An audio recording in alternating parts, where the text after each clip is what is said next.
Hello and welcome to this WordPress tutorial on how to edit pages and posts. If you've watched the previous tutorials on creating a blog post and creating pages from scratch, a lot of this we won't be covering too much in depth on that stuff, but a lot of this will look very familiar to you already.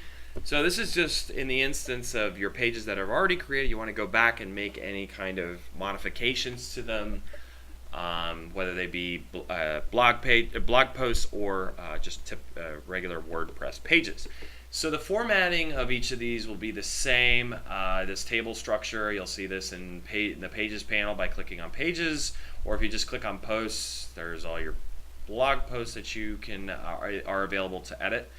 So to edit any page or blog post, it's pretty much done in one of two ways. You can click on the title of the page or the blog post, or you can click on the edit option.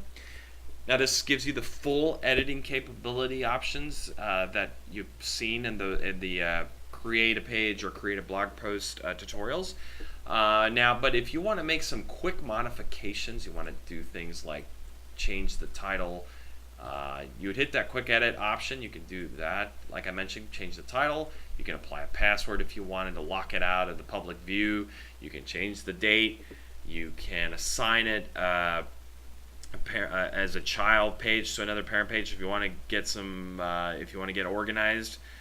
You can change the template of the site if you've got templates created.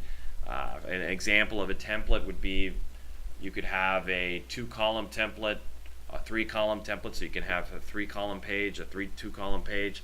You could easily switch between the two and pick what style of page you want, or just have a full width page. That might be another template option.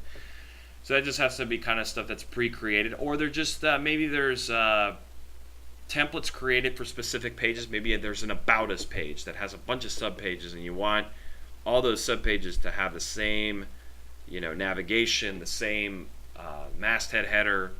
You can create templates for those sorts of scenarios, which is probably a very common thing done.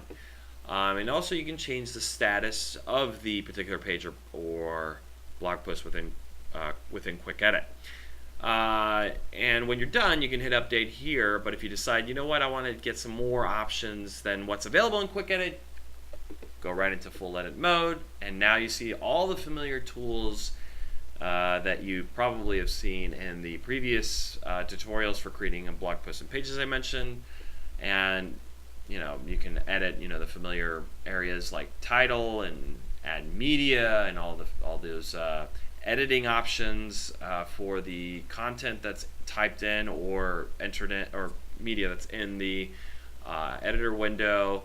You can edit your SEO if you've got the SEO application installed, and the revision. You can go back in time if you decide that you've screwed things up and you want to go back to a time where everything was nice and neat and the way that you envisioned it in the first place. That's totally an option as well. So there's really not much more to cover here, except maybe this. The publish little panel has got a few differences. It no longer has a save draft button. It still has a preview changes button, but the publish button now becomes an update button because, of course, you're no longer publishing. Now you're just simply updating.